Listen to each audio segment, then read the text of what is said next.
नमस्कार दर्शकवृन्द, स्वागत छ कार्यक्रम इश्यू अफ द डेमा। म हो स्मृति। देश गरिब छ, तर यही गरिब देशका केही व्यक्तिको हैसियत भने विदेशी बैंकमा रकम राख्ने सम्मको छ। अझ अगाडि बढेर नेपालको कानुन विपरीत केही व्यक्तिले विदेशमा लगानी गरेको सम्म पाइएको छ, त्यसमाथि ट्याक्स हेभन अर्थात् कर छलीका लागि अनुकूल देशहरूमा। यसरी विदेशमा लगानी गर्ने र संसारकै चर्चित स्विस बैंकमा रकम राख्ने नेपालीहरूमा केही परिचित अनुहार भए पनि केही भने गुमनाम व्यक्तिहरू पनि छन्। यो हैसियत उनीहरूले कहाँबाट बनाए, त्यसको चर्चा अहिले सर्वत्र हुन थालेको छ। नेपाल सरकार लगानीका लागि विदेशीलाई गुहार्ने, तर नेपालीहरूकै अकुत सम्पत्ति भने विदेशमा रहने यो प्रवृत्तिले मुलुकको आर्थिक समृद्धिको लक्ष्यमा पनि गम्भीर व्यङ्ग्य गरेको छ। खोज पत्रकार केन्द्र नेपालले अन्तर्राष्ट्रिय खोज पत्रकारहरूको संयन्त्र the international consortium of investigative जर्नलिस्टको सहयोगमा निकालेको विवरणपछि यतिखेर मुलुकमा नयाँ बहस थपिएको छ र आजको कार्यक्रम इश्यू अफ द डेमा हामी यही विषयमा केन्द्रित रहेर प्रसङ्गलाई जोड्नेछौँ। त्यसको लागि हामीसँग कुराकानी गर्न हाम्रो स्टुडियोमा उपस्थित हुनुभएको छ खोज पत्रकार केन्द्र नेपालकी अध्यक्ष नम्रता शर्माज्यू। उहाँलाई स्वागत गर्छौँ। स्वागत छ यहाँलाई कार्यक्रममा। धन्यवाद। तपाईँ र न्युज 24 च्यानल मार्फत म सम्पूर्ण श्रोतावर्गलाई न्यानो अभिवादन दिन चाहन्छु। पहिला त अब जुन किसिमले यहाँहरूले लामो समय लगाएर सत्य तथ्य बाहिर ल्याइदिनु भएको छ, यतिखेर एउटा ठुलै जालो जुन छ त्यसलाई चाहिँ पर्दाफास गरिदिएको छ केन्द्रले। यहाँले धेरै मेहनत गर्नुभएको छ। अहिले त्यसपछि केन्द्रले दिएको तथ्याङ्कपछि अहिले यतिखेर सबैले प्रश्न उठाएका छन्, आखिर यो सम्भव कसरी भयो? अब ठुलो रहस्य सार्वजनिक गर्नुभयो, यो खोजीमा यहीमा मात्रै सीमित होला अथवा अझ अगाडि बढ्छ अथवा बढ्ने कतिको आशा छ यहाँलाई? खोज पत्रकारिता केन्द्र त अगाडि बढी नै लाग्छ। हामीले तपाईँले हेर्नु भएको छ भने विगत केही वर्षदेखि एकदम ठुलै स्टोरिजहरू निकालिरहेछौँ करप्सनको, होइन? र करप्सन पनि कस्तो भने संसद सदनदेखि लिएर जुरिस्डिक्सनदेखि लिएर, होइन, सोसल कल्चरल एकदम पिपलसँग जोडिएको हरेक किसिमको क्षेत्रमा भएको करप्सनलाई हामीले निकालिरहेछौँ र देश संघीयताभित्र गएपछि त्यो संघीयताको 7 प्रदेशमा भइरहेको करप्सन पनि निकालिरहेछौँ। र अहिले आएर यो एकदमै हिजो बेलुकादेखि अब पुरा नेपालमा मात्र होइन, नेपालसँग सरोकार राख्ने विश्वभरिकै व्यक्तित्वहरू र संस्थाहरूमा नेपालमा भएको यो वित्तीय करप्सनको चाहिँ नि ठुलो चासोको विषय भएको छ। र यस्तो कुरा त अब खोज पत्रकारिताले त कन्टिन्युएसन राखि नै राख्छ। र एउटा कुरा के भने जस्तो यो अहिलेको जुन हिजोबाट आज सबै मिडियामा निस्किरहेछ जुन स्टोरिजहरू, यो तपाईँले नै आफैले अहिले भनेको जस्तो यो एकदमै लामो खोजीको उपलब्धि हो। झन्डै 1 वर्ष भइसक्यो है। यो इन्टरनेसनल कन्सोर्टियम अफ इन्भेस्टिगेटिभ जर्नलिस्टहरूसँग हामीले मिलेर काम गरेको र तपाईँलाई त विदितै छ र श्रोतावर्गलाई पनि भन्न चाहन्छु, यो आइसिआइजे भनेको चाहिँ के हो त, यो के चरो भन्ने पर्या होला धेरै जस्तो, किनभने सबैजना त जर्नलिजम वर्ल्डसँग जोडिया छैन नि।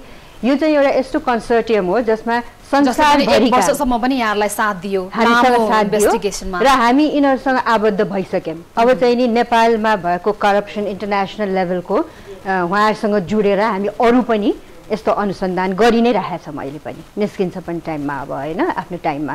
तर यो कन्सोर्टियम भने चाहिँ के हो भने संसारभरिका एकदमै खोज पत्रकारिता गर्ने प्रख्यात पत्रकारहरूको एउटा सङ्गठन हो, कन्सोर्टियम हो, होइन? र विश्वभरकै त्यहाँ भएका भ्रष्टाचार जुनसुकै विषयका हुन् त्यसमा चाहिँ खोजी अनुसन्धान गर्छ। हजुर, जस्तो पनामा पेपर्स भनेर एकदम प्रख्यात भएर आएको थियो, होइन? त्यो उछाल्ने पनि कन्सोर्टियम हो यो। र पछि गएर प्याराडाइज पेपर्स भनेर पनि निस्क्यो। अनि पहिला पनि अब यही आज हिजो निस्केको स्टोरीको केही अंश त पनामा पेपर्सले पहिला पनि निकालिसकेको छ, होइन? व्यक्तिहरूको नाम पनि। तर त्यसलाई अझ बढी खोज गरिकन खोज पत्रकारिता केन्द्र नेपालले चाहिँ जस्तो सुरुमै मैले यहाँलाई अब यो यहाँहरूको अनुसन्धान यो खोजको रिजल्ट जुन अहिले आएको छ त्यो रिजल्ट चाहिँ यतिमै सीमित मात्रै होला कि अथवा धेरै आशा गर्नुभएको छ भनेर सोध्नुको कारण पनि त्यही हो, किनभने योभन्दा अगाडि पनि स्विस ब्याङ्कमा त्यसरी अवैध रूपमा रकम राखिएको जानकारीहरू सूचनाहरू त आएका थिए, तर त्यो विषय चाहिँ त्यतिकै झिसमिस भएर गयो। हजुर, त्यो झिसमिस भएको विषय नै हामीले थाहा पाएर हामीले खोतल्न थाल्यौँ कि, अनि खोतल्न थाल्दाखेरि त्यति बेला पनि खोज पत्रकारिता केन्द्रले स्विस ब्याङ्कहरूमा कनेक्सन राखिकन कामहरू गर्न थालेको थियो। तर अहिले विगत 1 वर्ष चाहिँ निरन्तर रूपमा आइसिआइजे र हामी लागेर उता बाहिरको इन्फर्मेसन आइसिआइजेले दियो र यहाँभित्र यो क्रममा तपाईँलाई म भन्न चाहन्छु, श्रोतावर्गले पनि यो थाहा पाउन जरुरी छ, 3000 डकुमेन्ट्स हाम्रो टिमले केलाए र 3000 डकुमेन्ट्स भन्नाले त्यहाँ वास्तवमा भन्यो भने करोडौँ पेजेसहरू line by line word by word है। र त्यसपछि त्योसँग सम्बन्धित यहाँका संस्थाहरू सरकारी गैर सरकारी प्राइभेट हरेक संस्था त्यहाँका काम गर्ने व्यक्तिहरू अफिसका बाहिरका हरूसँग खोज गरिकन निकालेको कथा हो है।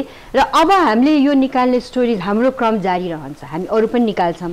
तर एउटा कुरा यहाँले के बुझ्नुपर्छ भने तपाईँको प्रश्नबाट पनि मैले त्यो बुझिरहेको छु कि के त भन्ने कुरामा हाम्रो काम एज जर्नलिस्ट खोजी गरेर निकालेर पस्केर त्यो जनता सामुन्ने राख्छ। सत्य तथ्य त राखिदिएका छौँ, तर यदि कारबाही भएन भने पनि प्रश्न उठाइरहनु पर्यो। प्रश्न उठाउनु पर्छ, त्यो प्रश्न अब जनताले पनि उठाउनु पर्छ है। र एक्सन लिने काम भनेको पोलिसी मेकर्सहरू र पोलिसीमा बसेका मान्छेहरूको है। र नेपालमा एउटा के छ भन्दाखेरि के देखिया छ भने विभिन्न करतुतहरू बाहिर निस्केपछि यदि जनता र एडभोकेसी ग्रुपले लागेर बाहिर सडकमा निकाल्यो भने त्यसको फल निकालेर छोड्न सकेको उदाहरणहरू पनि छन्। त्यसको साथसाथै फेरि यस्तो करप्सनहरू निस्केको जुन कति नामहरू हामीले हिजो उजागर गऱ्यौँ त्यो नामहरू त पहिला पनि आइसकेका नामहरू हो नि त होइन। उपेन्द्रजी, यो सुमार्गी, यिनीहरू सबैको त कर्तुत बाहिर निस्किसकेको छ, तर किन एक्सन भएको छैन त होइन। त्यो प्रश्न निरन्तर सोधिराख्नुपर्छ र खोज पत्रकारिता केन्द्रले चाहिँ नि खोजीको काम निरन्तर गरि नै रहन्छ। जस्तो नेपालको सवालमा चाहिँ के छ भने हामी आफैले पनि बारम्बार त्यो कुरालाई मान्दै आइरहेका हौँ, नीतिगत रूपमा नै भ्रष्टाचार मौलाएको छ। नीतिगत रूपमा भ्रष्टाचार मौलादाखेरि चाहिँ नि त्यसको अनुसन्धान गर्नको लागि सत्य तथ्य साँच्चीकै बाहिर ल्याउनको लागि चाहिँ कतिको अप्ठ्यारो हुँदो रहेछ? सत्य तथ्य बाहिर निकाल्न त अप्ठ्यारो पहिला पनि थियो, अहिले पनि छ, पछि पनि हुन्छ। किनभने एउटा त हेर्नुहोस् कस्तो भने फ्याक्ट्स पाउनलाई नै गाह्रो छ क्या। झन् विशेष गरिकन नेपालमा हामी बस्दाखेरि हाम्रो रिसोर्सेसहरूको पनि कन्स्ट्रेन्ट छन् है, ह्युमन रिसोर्सदेखि लिएर अरू सबै रिसोर्सेस।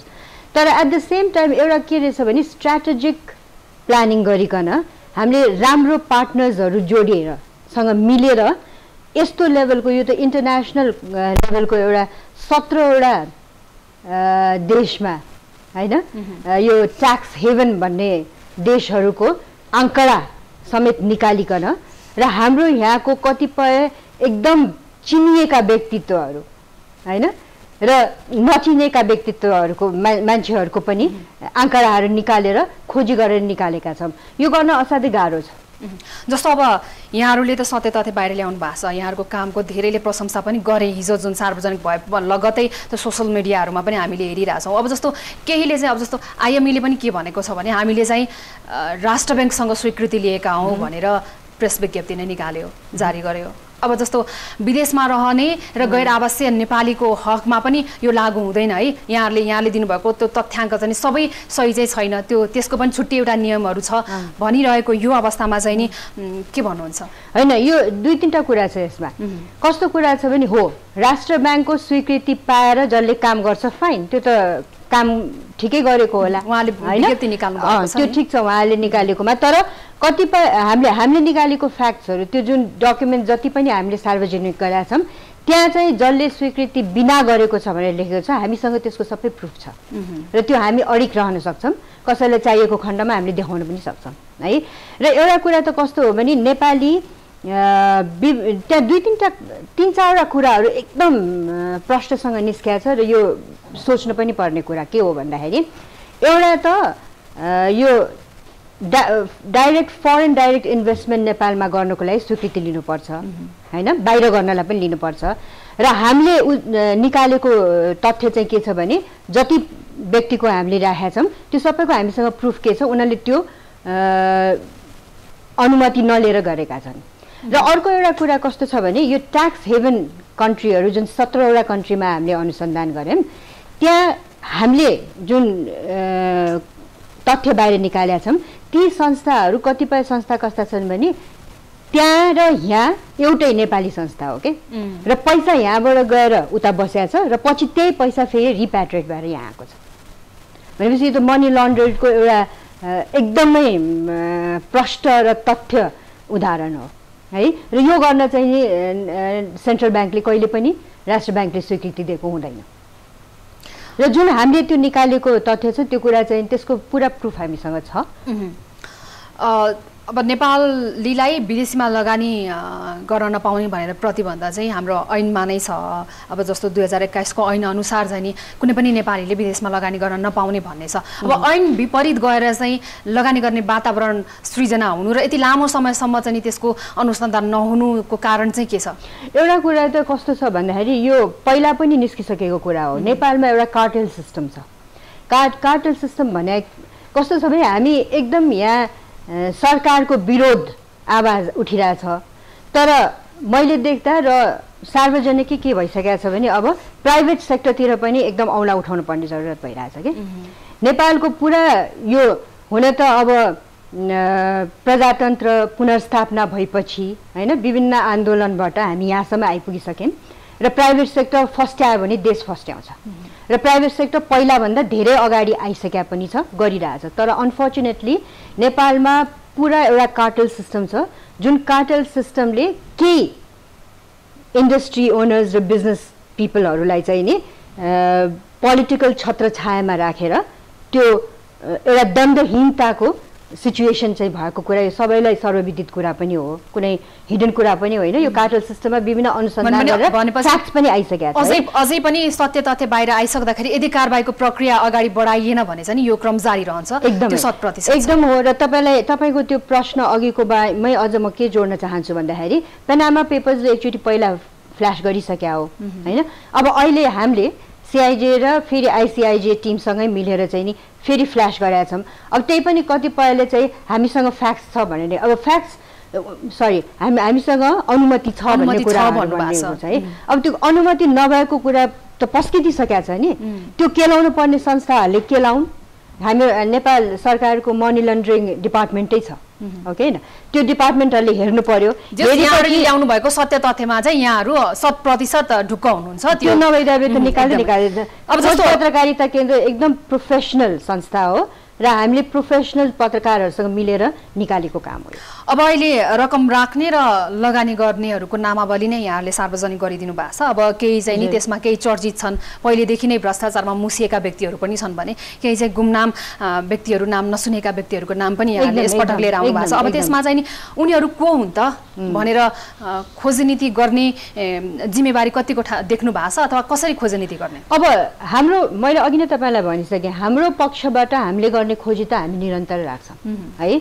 तर यो यत्रो लेभलको अनुसन्धान सबैको अगाडि पस्किदिएपछि अब अरूको पनि जिम्मेवारी छ। यहाँ विशेष जिम्मेवारी त सरकारकै छ, नेपाल सरकारकै छ हैन, जुन पोलिसी मेकर्सहरू सबैको छ। र त्यसको साथसाथ अब अरू पत्रकार हाम्रो साथीभाइहरूको साथसाथै पब्लिकको पनि छ कि जस्तो फर एक्जाम्पल मिनु शाह भनेको कहिले नाम नसुने मान्छे है, सबभन्दा बढी चाहिँ नि उहाँको देखियो ओके न। यहाँले नै सुरुवातमा भन्नुभयो बिलियन्समा छ, एकदम बिलियन्समा छ लगानी र उहाँको चाहिँ नि म्याक्सिमम छ। र उहाँको हामीले खोज गर्दाखेरि के देख्यौँ र हाम्रो साथीहरू यहाँ के अरे जाउला खेलमा कुपनडोलमा चाहिँ नि उहाँको ललितपुरमा उहाँको घर छ भनेर थाहा भयो होइन। र त्यो घरमा पनि पुग्दाखेरि उहाँ त हुनुहुन्न, उहाँ चाहिँ नि लन्डनमा छ भन्ने कुरा हो। त्यसपछि उहाँ लन्डनमा सबै पत्ता लगाउँदाखेरि उहाँ चाहिँ नि एउटा इन्डियनसँग बिहा गर्नुभएको नेपाली महिला हुनुहुँदो रहेछ होइन। र दुईटा उहाँको चाहिँ छोरा रहेछ, छोराहरूसँग पनि हामीले कन्ट्याक्ट गऱ्यौँ। कन्ट्याक्ट गर्दाखेरि यो पैसाबारे हामीलाई थाहा छैन, हाम्रो आमालाई नै सोध्नु भन्ने कुरा आयो। र एउटा कुरा त मलाई यहाँ के पनि उठाउन मन लाग्यो भने नि हुन त अब नेपाली महिलाले श्रीमानको भन्दा पनि आफ्नै नामबाट नै लगानी गर्नु भएको छ देखिएको त भारतीय श्रीमान एकदम उहाँको आफ्नैबाट छ र अब बाहिर बसेर पैसा त्यत्रो ओसार पसार गरेर ग्रीन कार्ड पनि के अरे उहाँको पासपोर्टहरू पनि रिन्यू भइरहेछ उहाँको छोराहरूको नेपाली सिटिजनसिप छ फेरि है मलाई त खुसी चाहिँ के लाग्यो भने यहाँ नेपाली महिला भएर त्यो बेलामा जब नागरिकताको चाहिँ नेपाली आमाबाट पाउँदै नपाउने थियो है त्यति बेला पनि कसरी पाउनुभयो उहाँले मलाई थाहा छैन त्यो पनि एउटा खोजकै प्रश्न हो जस्तो लाग्न थालेको छ मलाई चाहिँ तर अब अहिले हामीले यत्रो आन्दोलन गरेर भएको हुन सक्छ त्यहाँ पनि अहिले हामीले यत्रो आन्दोलन गरेर आमाबाट सिटिजनसिप पाउने भनेर ल्यायौँ है त्यही पनि सङ्घर्ष भइरहेको छ है भनेपछि पैसा कानुन बन्दामा हामी सङ्घर्ष गरिरहेका छौँ हजुर पैसाको खेल कस्तो हुँदो रहेछ त है कस्तो कस्तो कहाँबाट के हुन जाने रहेछ के र त्यति उहाँ मिनु शाह मात्र होइन अरू पनि कतिपय व्यक्तिहरू जो कहिले नाम नसुनेको मान्छेहरूको नाममा स्विस ब्याङ्कमा खाता छ अब यो पस्किदिँदाखेरि पनि नेपाल सरकारले चाहिँ नि या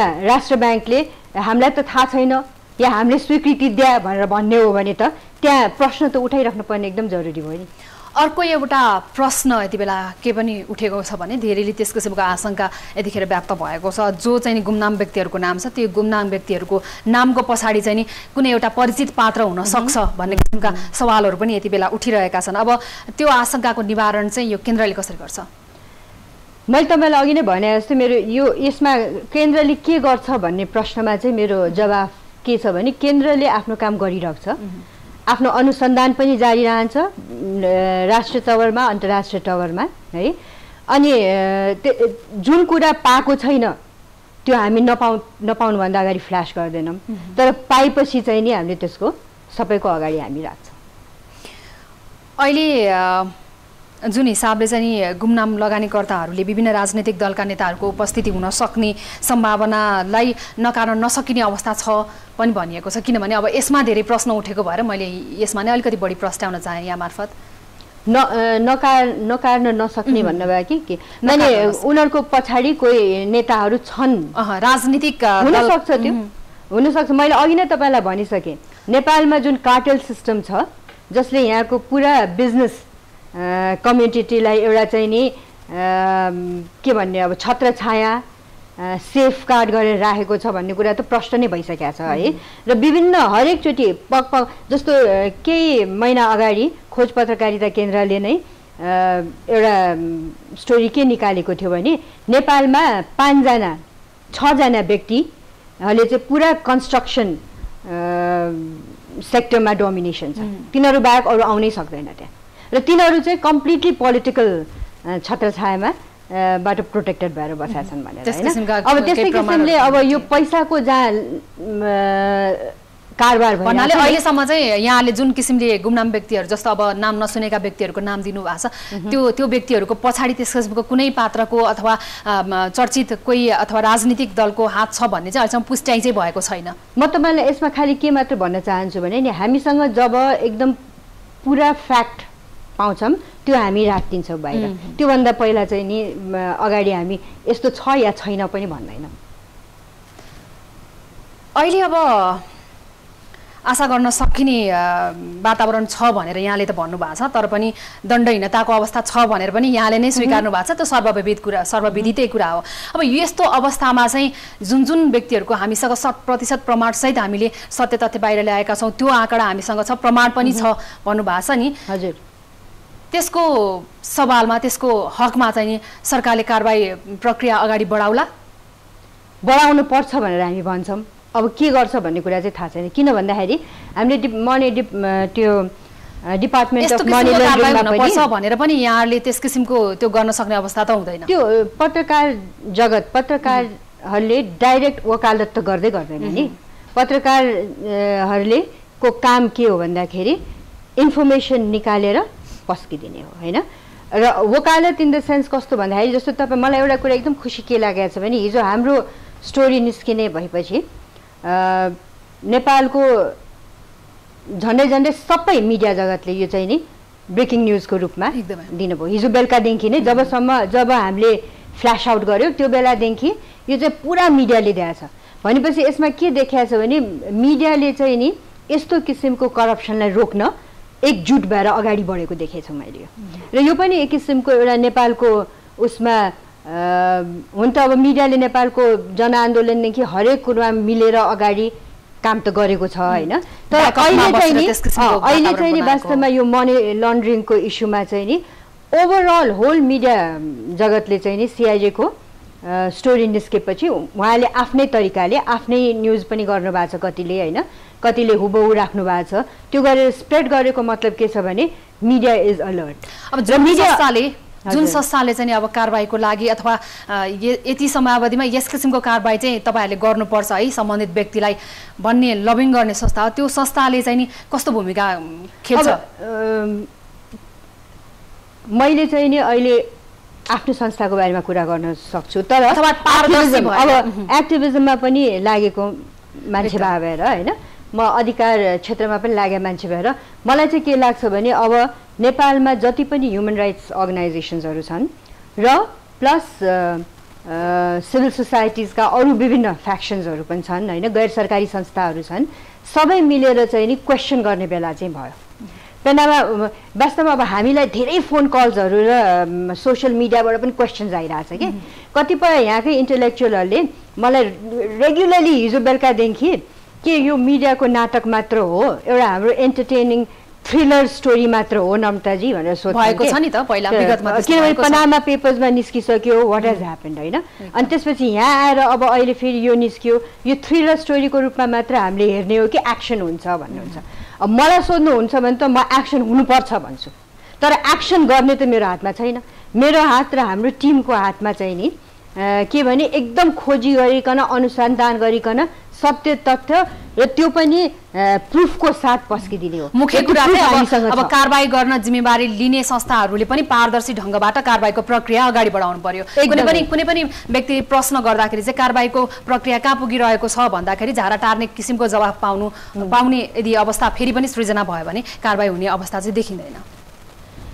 अब कारबाही हुने अवस्था देखिँदैन चाहिँ म भन्दिनँ, म एकदमै के अरे पेसिमिस्टिक होइन, म अप्टिमिस्टिक मान्छे हो, किनभने विगतमा हेर्नु हो भने सबैमा नभए पनि केही सेक्टरमा चाहिँ एक्सन देखिएको छ कि होइन, र तुरुन्त एक्सन भए पनि छ। यो केसमा तुरुन्त एक्सन चाहिँ नि होला जस्तो मलाई लाग्दैन। किन लाग्दैन भन्दाखेरि जो मान्छेहरू मुसेका छन्, जुन नाम देखेको मान्छे छन् होइन, ठुला व्यापारी उपेन्द्र महतो जस्तो मान्छे, अब सुमार्गीहरू त नेपालमा हाउसहोल्ड नेम भइसकेका छ है, र उहाँहरूको कनेक्सन फेरि त्यो स्टोरी तपाईँले एकदम वर्ड बाई वर्ड पढ्नु देख्नुहुन्छ। यिनीहरूको केसमा र यो पैसा लाने ल्याउने केसमा पहिलाका प्रधानमन्त्रीहरूसँग पनि उनीहरूको डाइरेक्ट कनेक्सन भएको चिठीहरू नै हामीले छापिदिएका छौँ। अहिलेको प्रधानमन्त्री ओलीज्यूबाटलाई पनि धन्यवाद चिठीहरू पठाएकोहरू पनि हामीले छापेका छौँ होइन। भन्दाखेरि यो कस्तो छ भने मनी लन्ड्रिङ यहाँ मात्र होइन, संसारभरि नै एकदम टप नच देशको मान्छेहरूसँग कनेक्सन भएको हुन्छ है, र त्यसको साथसाथै लिगल एस्पेक्टहरू पनि छ। अनि त्यहाँ हाम्रो स्टोरीहरूमा तपाईँले हेर्नुभयो भने यो के अरे ट्याक्स हेभन कन्ट्रिजहरूमा एस्टाब्लिस गर्ने लिगल फर्म्सहरू पनि छन् क्या, तिनीहरू फर्म्सहरूसँग यहाँ नेपाली फर्म्सहरूको पनि रिलेसन छ फेरि एकदमै। अब यो हैसियत जुन नामावलीमा पर्नु भएको छ त्यो नामावलीमा सार्वजनिक भएका नामावलीहरूले यो हैसियत नै कसरी बनायो भन्ने पनि एउटा प्रमुख पेचिलो प्रश्न हो। जस्तो अब यहाँले नै भन्नुभयो हामीले यस्तो किसिमको चिठीहरू भेटेका छौँ कि पहिलेदेखि नै त्यस किसिमको साठगाँठ चाहिँ सरकारसँगै, अब सरकारसँग र यस किसिमको जवाबदेहिता र जिम्मेवारी चाहिँ नि सरकारले वहन गर्ला त, सरकारसँगै नाम जोडिएको छ, गर्नुपर्ने हो। गरेको खण्डमा सरकारले आफ्नो जिम्मेवारी पुर्यायो भन्न सकिन्छ। गरेको नगरेको खण्डमा चाहिँ नि विभिन्न सेक्टरबाट दबाब उहाँहरूलाई हुनुपर्छ है। र एउटा कुरा के छ भने यहाँ कतिपय व्यक्तिहरू एकदमै गुमनाम व्यक्ति भए पनि जो केही व्यक्तिहरू चाहिँ कसरी पढा लेखेका वेल एस्टाब्लिस्ड इन्डस्ट्रियलिस्टहरू हुनुहुन्छ कि, अब उहाँहरूले यो सबै जानेर नै गर्नुभयो र जानेर गर्नुको पछाडि के छ भने ढाडस पाएर पनि गरेको। अब अलिकति यहाँसँग त्यो एउटा डिटेल पनि छ कसले चाहिँ कतिसम्म चाहिँ लगानी गर्नु भएको छ भन्ने हामी केही सरसटी बताउन सकिन्छ। जस्तो अब बढीभन्दा बढी नियमभन्दा विपरीत गएर लगानी जसले गर्नु भएको छ, अब त्यो एक्ज्याक्ट फिगर्सहरू त मैले यहाँ तपाईँलाई डाइरेक्टली भन्न सक्दिनँ। सबभन्दा बढी त अघि हामीले कुरा गरिसक्यौँ, मिनु शाह भन्ने महिलाको नामबाट देखिएको छ है, जो चाहिँ नि वास्तवमा अब उपेन्द्र महत, अजय सुमार्गी यिनीहरू चाहिँ त नाम प्रचलित नामहरू नै हो है, तर मिनु शाहको नाम त कहिले पनि सुन्ने थिएन है। र अघि तपाईँलाई भने जस्तो उहाँको चाहिँ यहाँको अब राणा डिनेस्टीसँगको कनेक्सन चाहिँ नि देखियो, तर उहाँको श्रीमान चाहिँ नि इन्डियन। तर अनि अर्को साथसाथै फेरि यहाँ के पनि देखिएको छ भने यो हाम्रो अनुसन्धानको क्रममा विजय माल्याहरू जस्तो मान्छेले पनि तिनीहरूको इन्भल्भमेन्टहरू पनि देखिएको छ, बाहिरबाट पैसा नेपालभित्र ल्याउने अनि फेरि त्यो नेपालको पैसा चाहिँ नि मिसयुज हुने, त्यो चाहिँ देखेको छ। अब एक्ज्याक्ट फिगर्सहरू त तपाईँहरूसँग छँदैछ, सार्वजनिक भएका छन्। हजुर, सार्वजनिक भएका छन्, यहाँ रिड गर्ने हो भने गर्न त सकिन्छ हैन। प्रतिबन्ध लगाउने ऐन जुन छ हामीसँग 2021, त्यो अनुसार विदेशमा लगानी गरिएको नेपाली नागरिकको यो सम्पत्ति चाहिँ सरकारले जफत गर्ने अवस्था रहन्छ कि रहँदैन? गर्न सक्ने हो। नेपालमा कस्तो छ भनेदेखि नेपालकै ऐन अनुसार नेपालीले चाहिँ नि त विदेशमा लगानी गर्नै पाउँदैन हैन। तर यहाँ हाम्रो नेपालीहरू मात्र नभइकन नन रेजिडेन्ट नेपालीजहरूको कुरा पनि छ, उहाँहरूको आफ्नो नियम अनुसार चल्छ। तर त्यो नियम विरुद्ध यदि कुनै पनि नागरिक, चाहे त्यो नेपाली होस् चाहे विदेशी होस् है, किनभने हाम्रो यो कथाहरू यो आर्टिकल्सहरूमा विदेशी नागरिकहरूको पनि इन्भल्भमेन्ट देखिएको छ हैन। अब जस्तो ठुलो फर्म एनसेलकै कुरा आइरहेछ धेरैचोटि, त्यो पहिला पनि आइसक्यो हो, अहिलेसम्म पनि कसरी त्यो जब्बर भएर त्यो एउटा नियम पेलेर बस्न सक्यो र अहिले पनि उहाँसँग भइरहेछ हेर्नुहोस् त। किन भन्दाखेरि यो नेपालको नियम कानुन ऐन बनाउन नेपाल एकदम तगडा छ, तर इम्प्लिमेन्टेसन गर्नलाई एकदम गाह्रो छ। र तपाईँको प्रश्नमा फेरि जाँदाखेरि चाहिँ नि यस्तो अवैध सम्पत्ति राख्ने व्यक्तिहरूलाई चाहिँ नि नेपाल सरकारले कारबाही गर्न, जफत गर्न एकदम राम्रोसँग सक्छ र त्यो नेपाली सिटिजनको पनि सक्छ, गैर नेपाली सिटिजनहरूको पनि गर्न सक्छ। त्यो कन्डिसन हामीसँग छ। अब हामीले गरेको खोजीमा यहाँको अब्युज अफ अथोरिटीहरू पनि त छ नि, commission of investigation for abuse of authority छ, अब मनी लन्ड्रिङ डिपार्टमेन्ट छ, यिनीहरूले पनि हेरे हुन्छ हैन, हेर्नै पर्छ, हेरेर अनि अगाडि बढ्न पर्छ। समय कम छ। जस्तो अब हिजै पनि यो सार्वजनिक भएपछि यहाँले धेरै फोनहरू रिसिभ गर्नुभयो, हामीले धेरैको प्रश्नको जवाफहरू दिइरहेका छौँ, हिजोबाटै भनिरहनु भएको छ। अब यो विषयमा चाहिँ विशेष गरी सरकारको सम्पत्ति शुद्धिकरण डिपार्टमेन्ट एउटा छ, यो विभागले तपाईँहरूको रिपोर्ट सार्वजनिक भएपछि कुनै किसिमको चासो देखायो कि देखाएन? उहाँले हामीसँग डाइरेक्ट कन्ट्याक्ट गर्नुभएको छैन, तर हामीले तपाईँले रिपोर्ट हेर्नु भने हामीले चाहिँ उहाँहरूसँग कन्ट्याक्ट गरेका थियौँ होइन। अब यसको यो हामीले थाहा पाएका छौँ, हामी यसमा हेर्छौँ भन्ने उहाँको कमेन्ट छ, तर त्यसपछि हामीसँग कन्ट्याक्ट चाहिँ नि उहाँले गर्नुभएको छैन। अब 55 जनाको जुन सार्वजनिक भएको छ लिस्ट, यसलाई चाहिँ नि ब्ल्याक मनीको संज्ञा दिएको छ। तपाईँहरूको रिपोर्टले चाहिँ नि के भन्छ? जस्तो अब त्यो 55 जनाकै सम्पत्ति साँच्चीकै त्यस्तै कालो धन, अर्थात् अहिले जुन किसिमले टिप्पणी भइरहेका छन् ब्ल्याक मनी भनेर, त्यही हदसम्मकै देखिएको छ यहाँहरूको? त्यो देखेकै भएर हामीले देखेको हो। र कस्तो छ भने यो कालो धन पनि 2-3 किसिमले छ क्या। एउटा चाहिँ नि त यहाँको कालो धनलाई बाहिर लगाएर फेरि भित्र हुने के फरेन डाइरेक्ट इन्भेस्टमेन्टको रूपमा त्यसलाई सेतो धन बनाउनको लागि एउटा त्यो प्रचलन गरिएको छ होइन। अनि जस्तो यो ट्याक्स सबभन्दा पहिला त वास्तवमा भन्ने हो भने इन्टरनेसनल लले पनि अहिले चाहिँ नि नेपाललाई एकदमै रेडारमा राखेको छ कि हैन।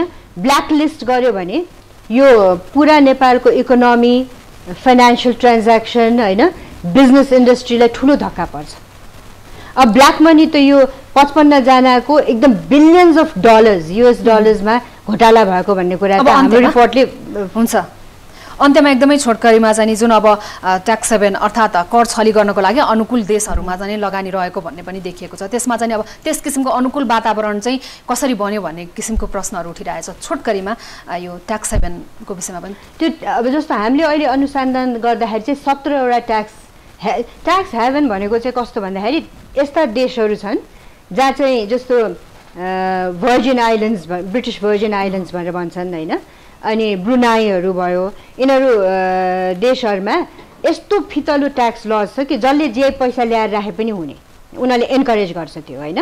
अनि त्यहाँ मैले अहिले भने जस्तो ल फर्म्सहरू पनि छन् जसले सिकाउँछन् मान्छेहरूलाई कसरी त्यो काम गर्ने भनेर है। हामीले चाहिँ 17वटा यस्तो ट्याक्स हेभन कन्ट्रिजहरूसँगमा हाम्रो पैसा गएको र कालो पैसा लगेर सेतो पैसा कसरी बनाउन लागेको भनेर हामीले इन्भेस्टिगेट गरेका हौँ र यसको साथसाथै 7वटा देशको इन्भेस्टिगेटिभ जर्नलिस्टहरूसँग मिलेर हामीले यो इन्फर्मेसन ल्याएका छौँ। अन्त्यमा अब फेरि कारबाहीकै कुरा आउँछ। हामीले टुङ्ग्याउँदै गर्दाखेरि अब ठुला नाम जोडिएका छन्। ठुला व्यापारी अजय सुमार्गी, राजनीतिकर्मी उपेन्द्र महतो, उहाँको त झन् फ्यामिली नै तानिनु भएको छ, एउटा लहरो नै छ। कतिको अप्ठ्यारो हुन्छ चर्चित नामहरूलाई कारबाही गर्न? कतिको अप्ठ्यारो हुन्छ? हामीले चाहिँ आँट लिएरै गरेका छौँ। विगतमा पनि हामीले एकदमै चर्चित राजनैतिकदेखि लिएर हरेक क्षेत्रको व्यक्तित्वहरूको खुलासा गर्न पर्या बेलामा गरेका छौँ होइन। र त्यति बेला हामी सङ्कटमा पर्या पनि थियौँ र अहिले चाहिँ नि अहिलेसम्म त हामीलाई केही भएको छैन, तर हामी अवेर छौँ कि यसको इम्प्याक्ट पर्न सक्छ भनेर होइन। हुन्छ कस्तो हो नि डर हुन्छ, तर त्यो डर नमानिकन खोज पत्रकारिता केन्द्र र हाम्रो विशेष गरिकन यहाँ शिव गाउँले हाम्रो एडिटर उहाँ र उहाँको टिमको नाम चाहिँ नि लिनुपर्ने एकदम जरुरी छ। उहाँले रिलेन्टलेसली 1 वर्षसम्म कसैलाई एक सुईको पनि थाहा छैन। यहाँले भनेकै जस्तो यहाँहरू अब नसेलाउनुहोस्, साँच्चीकै भ्रष्टाचारमा संलग्न व्यक्तिहरूले कानुन अनुसारको दण्ड सजाय भोगुन् भन्ने हाम्रो चाहना छ। यहाँलाई अग्रिम शुभकामना पनि छ र समयको लागि धेरै धेरै धन्यवाद। बोलाउनु भएकोमा एकदम धन्यवाद। दर्शकवृन्द, हामीसँग यति बेला जुन नेपालको ऐन छ, नेपालीले विदेशमा अवैध रूपमा होस् अथवा कुनै पनि प्रक्रियाबाट चाहिँ नि लगानी गर्न रोक लगाइएको छ। हाम्रो ऐन 2021मा यो लेखिएको छ, तर ऐनभन्दा विपरीत गएर यति बेला 55 जना नेपालीको नाम सार्वजनिक भएको छ जसले चाहिँ नि अवैध रूपमा विदेशमा लगानी गरिरहनु भएको छ। यस सम्बन्धी हामीसँग केन्द्रित रहेर कुराकानी गर्नको लागि हामीसँग खोज पत्रकार केन्द्र नेपालका अध्यक्ष नम्रता शर्माजी हुनुहुन्थ्यो। उहाँसँग आजको कार्यक्रममा यही विषयमा केन्द्रित रह्यौँ। यो सँगै कार्यक्रमको समय सकिएको छ। न्युज 24 टेलिभिजन हेर्दै रहनुहोला। नमस्ते।